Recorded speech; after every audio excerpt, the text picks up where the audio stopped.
The final straw. Ambassador Sarah Chen massaged her temples as she sat through yet another condescending lecture from High Arbiter Zolix. The Mazarian's translucent skin pulsed with smug blue patterns as he addressed the Galactic conclave. And once again, our human colleagues demonstrate their characteristic impatience. The technological restrictions placed on developing species are for the safety of all. We cannot allow untested propulsion systems to endanger established trade routes. The conclave's position remains unchanged. Sarah exchanged glances with her aide, Marcus Okafor, who subtly shook his head. This was the third rejection of Earth's innovation proposals this session alone. For nearly a century since first contact, humanity had played by the conclave's rules, following their regulations, adopting their technologies, and respecting their boundaries, only to be perpetually treated as primitives unworthy of equal status. The Arbiter's wisdom serves us well, purred the Vakrishi representative, their feline features arranged in what passed for a respectful expression. Perhaps our human friends would benefit from another century of guided development before suggesting alterations to our established systems. Polite laughter rippled through the chamber. Sarah clenched her jaw. The Vakrishi had joined the conclave barely 30 years before humans, yet somehow had managed to secure 3 times the voting power and twice the colonial rights. Sarah's secure datapad vibrated. She glanced down at the message from Earth's unified government and felt a mixture of shock and vindication. The decision had been made without her input, but she couldn't say she disagreed. The human delegation requests recognition, she announced, her voice cutting through the chamber's ambient noise. High Arbiter Zolix's skin rippled with annoyance. Representative Chen, the conclave has already ruled on your proposal. Protocol dictates. I'm not here to discuss the rejected proposal. Sarah interrupted, standing tall. The chamber fell silent at this breach of protocol. I'm here to deliver a formal notification from Earth's unified government. She took a deep breath, feeling the weight of history on her shoulders. As of this moment, humanity is withdrawing from the Galactic Conclave and all associated treaties, trade agreements, and diplomatic obligations. The chamber erupted. Delegates from 67 species rose from their seats, shouting questions or objections. The massive holographic displays overhead flickered as if affected by the emotional energy below. Zolix struck his resonant staff against the floor, creating a subsonic wave that restored order. Ambassador Chen, surely this is a dramatic overreaction that your government will reconsider. The conclave has guided the peaceful development of this sector for millennia. No species has ever withdrawn. That is precisely the problem, Sarah replied, her voice now calm and measured. For a body that claims to value diversity, you have created a system where only one path is permitted, yours. Humanity will find its own way forward. Without conclave protection, you will be vulnerable to the Vex Dominion and other threats, called out the Triskelion ambassador, their 3 eyes blinking asynchronously in alarm. Without conclave trade routes, your economy will collapse, predicted the Moradian trade minister. Sarah gathered her materials and nodded to her team. We're prepared to face those challenges. This isn't a negotiating tactic or a request for special consideration. It is simply a notification of our departure. As she walked toward the chamber's massive doors, the Eridu representative, an ancient species known for their rare insights, spoke softly but clearly enough for all to hear. Let them go. Some seeds only flourish when removed from the shadow of older trees. Sarah didn't look back as the doors sealed behind her. Her comm unit activated with a priority message from Earth. It's done, she reported. Initiating Phase 1. Across the galaxy, the news spread like wildfire. On every human settlement and vessel, people received the coded message from Earth. President Ilyana Morozova appeared on all communication channels within hours. Citizens of Earth and all human colonies, she began, her expression determined but calm. Today, we have severed our relationship with the Galactic Conclave after 97 years of membership. This decision was made unanimously by Earth's government and all colonial administrations following decades of systematic discrimination and restriction. She detailed how conclave regulations had consistently held back human development, how unfair trade quotas had drained human resources, and how the conclave had repeatedly blocked Earth's proposals for reform. "We are not declaring hostilities," President Morozova clarified. "We are simply stepping away from a system that no longer serves our interests. All human ships, diplomatic personnel, and citizens are instructed to return to human space within 30 days. We have prepared for this transition, and while challenges lie ahead, so do unprecedented opportunities to chart our own course among the stars." On the frontier station of Proxima Centauri, Fleet Captain Jaden Kwan received the message during a joint patrol with conclave forces. He immediately ordered his squadron to disengage. "Captain Kwan, we are in the middle of security operations against Vex incursions," protested the Triskelion commander via holographic link. "You cannot simply abandon your post." Jaden gave a respectful but firm nod. "Actually, Commander, I can. My government has spoken. Humanity is charting a new course. As human ships throughout the galaxy changed course for home, emergency sessions were called at Conclave headquarters. Species that relied on human goods demanded action. Others dismissed the situation as a human emotional outburst that would resolve itself once they realized the impossibility of surviving without conclave support. "They'll be back within months, begging for raid mission," predicted High Arbiter Zolix. "Humans always act dramatically, but they cannot maintain autarky in this age of interdependence." No one noticed the concerned expression of the ancient Eridu delegate, who alone seemed to understand that humanity was not acting from emotion, but from calculation. The galaxy was about to change in ways the conclave couldn't predict. In a secure facility beneath the Antarctic ice, Dr. Imani Okafor, sister to Sarah Chen's aide, led a team of scientists examining technology that had been deliberately hidden from conclave inspectors for decades. "The withdrawal announcement means we can finally bring this all into the open," she said to her assembled team. "For nearly a century, we've been forced to develop in secret, to hide our true capabilities, to pretend we're less advanced than we are." She activated a holographic display showing designs that would have shocked the conclave delegates had they seen them. "Now we can build without constraints. Humanity is about to take a quantum leap forward." Exodus and isolation. 3 weeks after humanity's withdrawal announcement, the massive interstellar transport vessel ESS Homeward approached the joint human satellite colony of New Eden. Captain Elena Santos watched from the bridge as the sprawling settlement came into view on the main view screen. "Open a channel to the colony administrator," she ordered. Administrator Patel's face appeared on screen, looking harried but determined. "Captain Santos, your arrival is right on schedule. We've prepared 16,000 colonists for evacuation, but the auxiliary authorities are less than cooperative." "Understood. We've encountered similar resistance at other joint colonies. Begin loading immediately. I've dispatched security teams to ensure no interference."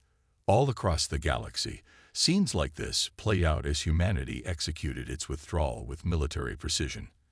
On New Eden, human colonists boarded massive shuttles, bringing only what they could carry. Some left with tears, abandoning homes they'd built over decades. Others departed with expressions of grim determination, or even excitement for what lay ahead. A auxiliary official intercepted Elena as she supervised the evacuation. "Captain, this exodus is a breach of at least 17 colonial development treaties," the avian alien said, feathers bristling in agitation. "Who will maintain the atmospheric processors, the agricultural systems? You humans designed infrastructure that requires your specific expertise." Elena handed the official a data crystal. "This contains complete technical documentation for all human design systems. Your engineers are competent. They'll adapt." The treaties in question were nullified by our withdrawal. Back on the Homeward, Elena watched the final shuttle dock. Her first officer approached with a status report. "All colonists accounted for, Captain, but I must report that several hundred chose to stay behind." Elena nodded. That was their right. The evacuation order permitted personal choice. What's our next destination? The mining outpost at HFY. 2,000 humans to extract, and the local Moradian administrators are threatening to block the departure of any mining equipment. They can threaten all they want, Alina replied. The equipment was manufactured on Earth and is legally human property. Set course for HFY, maximum sustainable speed. On the conclave homeworld of Harmonium, an emergency economic council convened to assess the impact of humanity's ongoing withdrawal. 3 weeks in, the effects were beginning to ripple through the carefully balanced galactic economy. 17% of all interstellar shipping was human-operated, reported a Moradian analyst, her silver skin dull with stress. Their merchant fleet didn't just carry human goods. It transported cargo for 36 smaller species too limited to maintain their own vessels. Supply chains are already showing strain. What of the technology sector? Asked a Vakrishi representative. Human computing systems powered many conclave operations, another analyst admitted reluctantly. They had specialized knowledge in quantum algorithmic processing that other species haven't replicated. We're seeing efficiency decreases in affected systems. High Arbiter Zolix dismissed these concerns with a wave of his translucent hand. Temporary disruptions only. The conclave existed for millennia before humans and will continue long after this tantrum ends. Their isolation will hurt them far more than it hurts us. Meanwhile, on Earth's moon, the first visible signs of humanity's new path were taking shape. Construction facilities that had been dormant under conclave restrictions now operated at full capacity. Dr. Imani Okafor supervised the final testing of a propulsion system that would have been impossible to develop under conclave oversight. Initiating test sequence, her chief engineer announced. The experimental drive core illuminated, power flowing through pathways no conclave species had conceived. Imani smiled as the reading stabilized. Perfect. Begin production immediately. Every ship in the fleet will be retrofitted within 6 months. In Earth's orbit, President Morozova received the first comprehensive impact assessment of the withdrawal. Madam President, 93% of all humans in conclave space have returned or are en route to our territories, her security chief reported. Those who chose to remain behind were primarily those with non-human families or deep cultural ties to their adopted worlds. And our economic situation. Better than projected. We've experienced a 15% drop in luxury imports, but our essential resource independence is holding. Agricultural self-sufficiency is at 97%. The resource stockpiles we've secretly accumulated over the past decade are intact. The president nodded, and the conclave's response. Exactly as predicted. Dismissive publicly, panicked privately. They genuinely believed we couldn't function without them. They've increased surveillance near our borders, but haven't taken any hostile action. They won't, Morozova said confidently. They need to maintain the illusion that they're still in control. Keep our new developments shielded from their observation.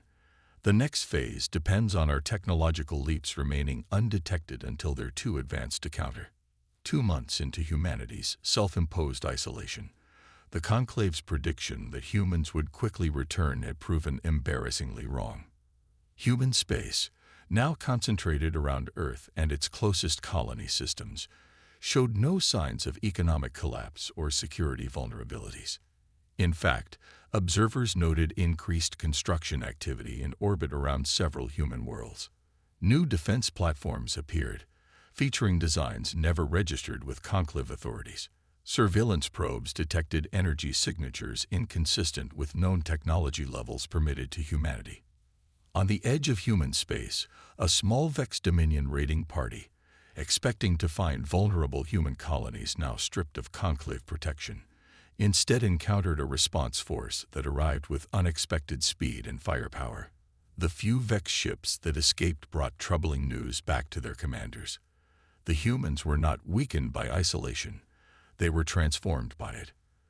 The conclave's earlier dismissive attitude began to shift toward concern.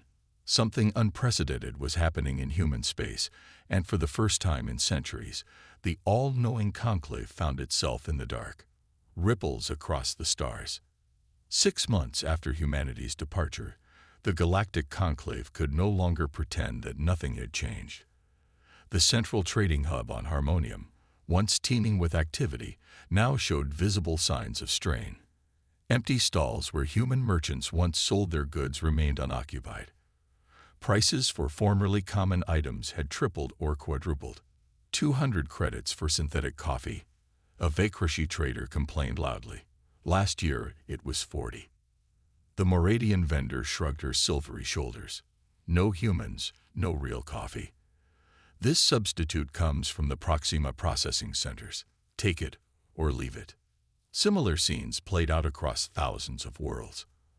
Items that humans had produced in abundance, coffee, wheat, certain metals, specialized electronics, were now luxury goods. The carefully balanced galactic economy had developed blind spots that no one had anticipated. In the conclave treasury, officials gathered for an urgent meeting. The galactic credit has lost another 8% of its value overnight, announced Finance Minister Trell, his crystalline form clouded with worry. Without human currency reserves backing our credit system, we face potential collapse. His assistant projected a holographic map showing trade flows across the galaxy. Vast sections that once glowed bright with activity now appeared dim or dark. Nearly 20% of all interstellar trade has simply vanished. The assistant explained. Humans weren't just buyers and sellers. They were transporters, processors, and intermediaries. Their merchant fleet carried goods for dozens of species too small to maintain their own ships. On the agricultural world of Terras AX, food riots broke out as shipments of essential proteins failed to arrive. The colony had been developed with a specialized monocropping system that depended on protein imports, primarily from human sources. With those supply lines cut, starvation loomed. Emergency relief is being dispatched, a conclave administrator assured the planet's governor. But our transport capacity is stretched thin without the human merchant fleet. The situation grew dire on specialized medical facilities across conclave space. The Iridian species, with their unique biochemistry, had relied on tailored medications produced only in human medical labs. Their ambassador, desperate for solutions, traveled secretly to the edge of human space. The small diplomatic vessel approached Earth's outer defense perimeter. Immediately, 2 sleek human ships appeared alongside it. Iridian vessel, this is Earth defense. State your purpose, came the message. This is Ambassador Krell of Urid. The ambassador replied. We face a medical emergency and seek dialogue with human medical authorities. After a tense silence, the defense ships escorted the Iridian vessel to a space station orbiting Mars. There, the ambassador met with Dr. Maya Wong, a human medical officer.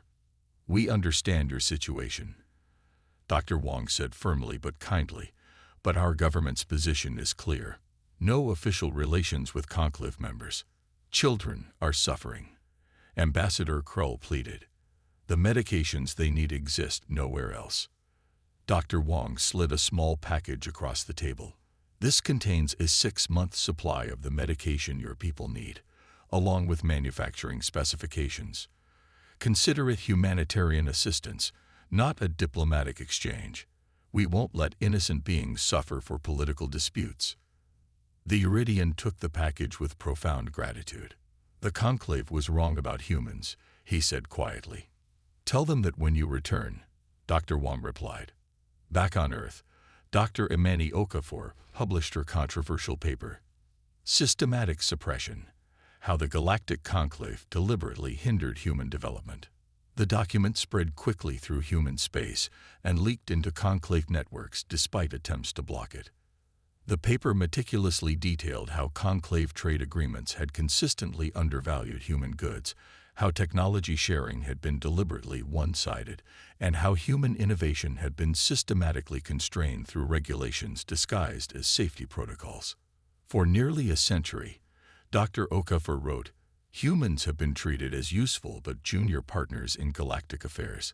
The conclave species have benefited from our unique creativity, while ensuring we remain dependent on their established systems. The conclave called an emergency session. Representatives from all major species attended, their usual ceremony abandoned in favor of urgent discussion. "We must bring the humans back," said the Triskelion delegate. "Offer them better terms, more representation." "They would never trust such offers now," replied the Moradian trade minister. "They've seen behind our facade." High Arbiter Zolix, who had once dismissed human concerns, now looked genuinely worried. "Perhaps we should consider more direct measures to bring them back into the fold." The suggestion hung in the air, ominous and undefined. In human space, intelligence networks detected increased conclave military activity near border regions. President Morozova and her Security Council reviewed the intelligence. "They're getting desperate," said Admiral Teresa Diaz. "But they don't understand what they're facing now." "Let them come if they wish," President Morozova said calmly. "They'll find we've been busy these past 6 months." As if to underscore her point, a test flight of the first vessel equipped with Dr. Okafor's revolutionary drive system completed its maiden voyage. The ship had traveled from Earth to Alpha Centauri in hours rather than the days required by Conclave-approved technology, and without using the Conclave's closely guarded jump gate network. The economic tremors were about to give way to bigger shocks as the galaxy discovered just how quickly humans could advance when freed from artificial constraints. Hidden leaps. 9 months into humanity's withdrawal, the Conclave observation post near the edge of Sol system detected unusual energy readings. The post commander, a veteran of 60 years, had never seen anything like it. "The patterns don't match any known technology," he told his superiors via secure channel. "The energy output is massive but controlled. It's coming from what appears to be a new human station near Jupiter." The Conclave Science Division analyzed the data for days. Their conclusions sent waves of concern through the highest levels of Conclave leadership. "If these readings are accurate," the lead scientist reported, "the humans have developed energy production methods at least 3 generations ahead of what should be possible given their technological starting point when they left the Conclave." Meanwhile, on a small mining colony in the Epsilon Eridani system, Conclave traders arrived hoping to negotiate new mineral contracts. Given the shortages plaguing Conclave space, they were surprised to find new defense platforms in orbit. "We were hoping to establish direct trade, bypassing some Conclave restrictions," the trade delegation leader explained to colony administrator Maya Rodriguez. Maya smiled politely. "We're not interested in resuming trade at this time." "But your colony has always needed Conclave security," the delegate pressed. "Pirates in this sector haven't been a problem for months," Maya finished. "We're quite capable of handling our own security now." As the Conclave ship departed, its sensors detected energy shields far more powerful than a small colony should possess. Their report back to the Conclave added to growing evidence that something unprecedented was happening in human space. On the research station Galileo orbiting Earth's moon, Dr. Imani Okafor led a team finalizing the next generation of their propulsion system. Her theoretical papers on faster-than-light travel had once been ridiculed by Conclave scientists as mathematically unsound and fantasy physics. "Final test sequence complete," her assistant announced. "The drive is stable at 400% of Conclave standard maximum." Imani nodded with satisfaction. "Begin production on the first 100 units. The colony ships will be retrofitted first, followed by the defense fleet." In Conclave space, a scout ship ventured cautiously toward the former human colony of New Terra. The colony had been considered abandoned when humans withdrew, and the scout ship's mission was to assess the planet for possible Conclave resettlement. As the ship approached the system's edge, 3 vessels of unknown configuration appeared. Their design was clearly human, but unlike any human ships previously documented. "Unidentified Conclave vessel," came the transmission. "This is Captain Mira Chen of Earth Defense. This system is under human protection. State your purpose." The Conclave pilot swallowed nervously. "Routine survey mission. We believe this colony was abandoned. You were misinformed, Captain Chen replied. All human territories remain under our protection, whether currently inhabited or not. Please reverse course immediately. The Conclave ship quickly retreated. The encounter was added to the growing list of evidence that humans were not struggling in their isolation as predicted. On the Conclave homeworld, the Science Division convened a special session to review Dr. Okafor's old theoretical papers on faster-than-light travel, papers they had dismissed years ago. Her calculations were correct, admitted the lead physicist, looking troubled. We missed the significance of her fourth-dimensional approach because it didn't follow our established models. Could they have actually built it? Asked a Conclave member. If they did, the physicist replied, their ships could travel without using our jump gate network. They would be completely independent of our controlled travel routes. The implications sank in slowly. For millennia, the Conclave's power had partially depended on controlling the network of jump gates that made fast interstellar travel possible. If humans had developed an alternative, the strategic balance of the galaxy would shift dramatically. In Earth's high orbit, President Morozova toured the newest space dock facility. Massive ships under construction stretched for kilometers. How long until the fleet is ready? She asked Admiral Dias. The first 50 ships will be operational within weeks, the Admiral replied. They all feature the Okafor drive and the new defensive systems. And the Conclave. Growing more concerned by the day, the Admiral said with a slight smile. They've increased surveillance attempts, but they're still using technology we've now surpassed. They see only what we allow them to see. Good, the President said. Let's make sure they see enough to understand that the balance has changed, but not enough to know exactly what comes next. The mystery deepened for the Conclave when their analysts discovered something shocking. Human outposts had appeared in systems without jump gates, systems that should have been inaccessible without months or years of conventional travel. The evidence was irrefutable. Humans had broken free from the fundamental limitation that had kept the Conclave in control for millennia. In a desperate move, the Conclave dispatched their fastest ship with their most skilled operative to infiltrate human space and discover the extent of these new capabilities. The mission was a spectacular failure. The infiltration ship was detected the moment it crossed into human territory and was escorted back to the border by vessels that appeared to materialize from nowhere. We apologize for the intrusion, the operative transmitted hastily. Navigational error. Of course, came the amused human reply. Though it's unusual for a Conclave intelligence ship to make such basic errors. Safe journey home. 1 year after humanity's withdrawal, the Galactic Conclave finally admitted they faced a crisis. Trade networks were in disarray, smaller Conclave species faced resource shortages, and the credit system continued to weaken. Most concerning of all, human space had become a black box. Information came out only when humans allowed it. High Arbiter Zolix, the highest-ranking Conclave official, stood before the emergency assembly. His normally gleaming blue skin looked dull with stress. We can no longer pretend this situation will resolve itself, he announced. I will personally lead a high-level delegation to Earth to negotiate humanity's return to the galactic community. The Conclave chamber erupted in a mix of relief and concern. No High Arbiter had ever visited Earth before. The symbolism was not lost on anyone. New terms, the Conclave's most impressive diplomatic vessel, flanked by an honor guard of 12 ships, approached the Sol system 1 week later. The delegation included representatives from every major Conclave species.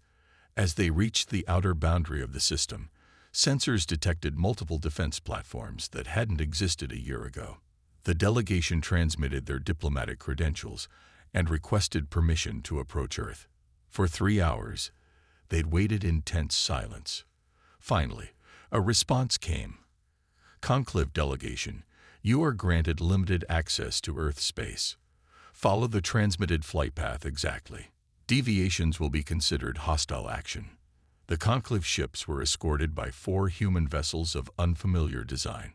The alien delegates watched through viewports as they passed massive space stations and shipyards busy with activity. Most concerning were the ships under construction, clearly designed for long-range operations, with configurations suggesting significant firepower. When they reached Earth orbit, the delegation transferred to a shuttle. They landed at the United Earth Government headquarters in Geneva, where President Morozova waited in a simple meeting room, flanked by only 2 advisors. "High Arbiter Zolix," she said with a polite nod, "your visit is unprecedented." The High Arbiter performed the conclave's formal greeting. "President Morozova, I come offering the conclave's desire for renewed friendship. You have 15 minutes to state your purpose," Morozova replied without returning the ceremonial gesture. "I have a busy schedule." Zolix blinked in surprise. In conclave protocol, such a high-level meeting would normally involve hours of formalities before any substantive discussion. "We propose generous terms for humanity's return to the conclave," he said, recovering quickly. "Triple representation in all conclave bodies, preferred trade status, a 50% reduction in regulatory oversight for human colonies, and access to technology previously restricted to founding members." President Morozova listened without expression. "We recognize that there have been misunderstandings," Zolix continued.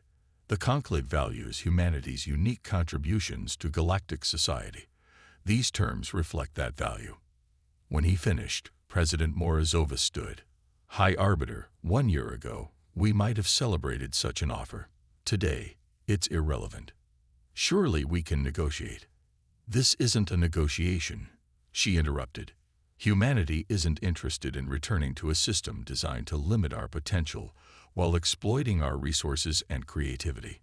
We needed time apart to see clearly what the relationship truly was." She walked to the door. "Admiral Diaz will escort you back to the edge of our system." Admiral Teresa Diaz, a tall woman with a stern expression, led the stunned delegation back to their shuttle. During the return journey, Zolix made one final attempt. "Admiral, surely you understand the benefits of cooperation over isolation," he said. "The conclave has stood for peace and stability for millennia." Admiral Diaz looked at the alien with calm eyes. "High Arbiter, we're not isolationists. We've simply recognized that the terms of our relationship were unfair." "Then what do humans want?" Zolix asked in frustration. "Time," the Admiral replied. "We need time to reassess our place in the galaxy. When we're ready for new relationships, they will be based on genuine equality, not the illusion of it." As the conclave ships departed Earth space, their sensors recorded more activity than their arrival had detected. New ships moving with strange energy signatures. Construction at unprecedented scale. Back on the conclave homeworld, High Arbiter Zolix delivered his report to the Inner Council. "They're not coming back," he said solemnly. "At least not on our terms." "Then what happens next?" asked an elderly council member. "For the first time in conclave history," Zolix replied, "I truly don't know." 15 months into humanity's withdrawal, the situation took an unexpected turn. A junior data clerk in the conclave archives discovered unusual access patterns in the restricted records section. Someone had been systematically copying classified files related to technology regulations. The security breach was traced back to a conclave member's private access codes. The scandal broke across galactic news networks as secure documents leaked into public channels. The files revealed something shocking. The conclave had deliberately suppressed human innovation for decades. Internal studies had identified humanity's unique problem-solving abilities early on and classified the information. Special oversight committees had been created specifically to slow human advancement through bureaucratic means. On conclave worlds, the public reaction was immediate and divisive. Some species protested their government's deception. Others feared what unleashed human innovation might mean for the established order. In a small conference room on the Iridian homeworld, Ambassador Krell met secretly with representatives from 5 smaller conclave species. "We can no longer trust the conclave leadership to act in our best interests," Krell said quietly. "They hid the truth about humans, and now we all suffer the consequences of their departure. What do you propose? Asked the terrorist delegate. Independent outreach, Krull replied. Our species have always maintained better relations with humans. Perhaps they would be open to bilateral agreements outside conclave frameworks. News of this meeting reached the conclave inner chamber within days. High Arbiter Zolix was furious. This is treason, he shouted. No species may establish independent diplomatic relations without conclave approval. Grand Minister Vela, the second highest conclave official, looked weary. And yet, what choice do we have? The humans aren't coming back, and smaller species are suffering without access to human goods and services. On the edge of human space, a distress call echoed across emergency frequencies. A Euridian research vessel carrying scientists and their families had suffered catastrophic system failures. Pirates, sensing vulnerability, were closing in. Commander Sofia Rodriguez, commanding the human patrol ship Horizon, received the distress call. The Conclave would expect us to ignore this, her first officer commented. They're not our allies anymore. Sofia shook her head. There are civilians in danger. That's all that matters. The Horizon arrived just as the first pirate ships began to surround the crippled Euridian vessel. Without hesitation, Sofia ordered her crew into action. Unknown vessels, this is Commander Rodriguez of Earth Defense. Stand down and withdraw immediately. The pirates, expecting easy prey, were shocked to face human intervention. When they refused to retreat, the Horizon demonstrated new weapon systems that disabled 2 pirate ships instantly. The others fled. The Euridian captain was overwhelmed with gratitude. The Conclave told us humans have become hostile to all outside species, yet you risk yourselves for us. We have issues with the Conclave, not with innocent people, Sofia explained as her engineering team helped repair the Euridian ship. We never wanted isolation, just fair treatment. Video of the rescue spread across conclave space, contradicting the official narrative that humans have become xenophobic and dangerous. The recording showed human technology far beyond what should have been possible after only 15 months of isolation. 2 weeks later, a small diplomatic ship from Earth appeared at the Euridian homeworld. Ambassador Sarah Chen, the same diplomat who had announced humanity's withdrawal, requested permission to land. The Iridian leadership, acting without conclave approval, granted immediate clearance. In a simple ceremony broadcast across the planet, Chen and the Iridian Prime Minister signed a bilateral trade and mutual aid agreement, the first such treaty between humans and a former conclave species. Video of the rescue spread across conclave space, contradicting the official narrative that humans had become xenophobic and dangerous. The recording showed human technology far beyond what should have been possible after only 15 months of isolation. 2 weeks later, a small diplomatic ship from Earth appeared at the Euridian homeworld. Ambassador Sarah Chen, the same diplomat who had announced humanity's withdrawal, requested permission to land.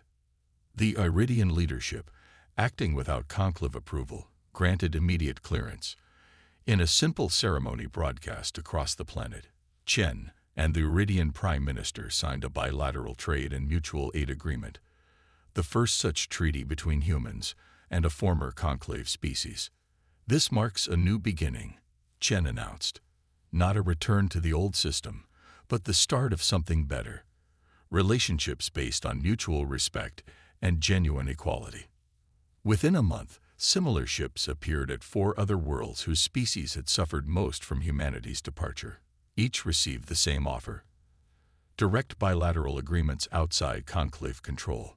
The conclave threatened sanctions against any member who signed such treaties. 3 species signed anyway, choosing humanity's new offer over the conclave's fading authority. 18 months after humanity's withdrawal, the Galactic Conclave, an institution that had ruled unchallenged for millennia, found itself facing an existential crisis. The carefully maintained system of interdependence and control was unraveling as more species began to question why they needed the conclave at all. On Earth, President Morozova addressed the United Nations. For nearly a century, we accepted the conclave's claim that we needed them more than they needed us. We accepted their rules, their limitations, their subtle condescension. We were told this was the price of membership in the galactic community.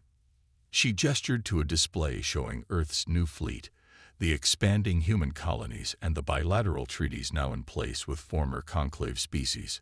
We have proven them wrong. Humanity does not need a system that constrains our potential. We need, and deserve, partnerships based on mutual respect. The galaxy is changing, and humanity will help shape that change. In deep space, the first human exploration vessels equipped with the Okafor drive ventured beyond known space, freed from the artificial boundaries the conclave had established. They discovered worlds and phenomena the conclave had never cataloged or had deliberately kept hidden. The era of conclave dominance was ending. A new age was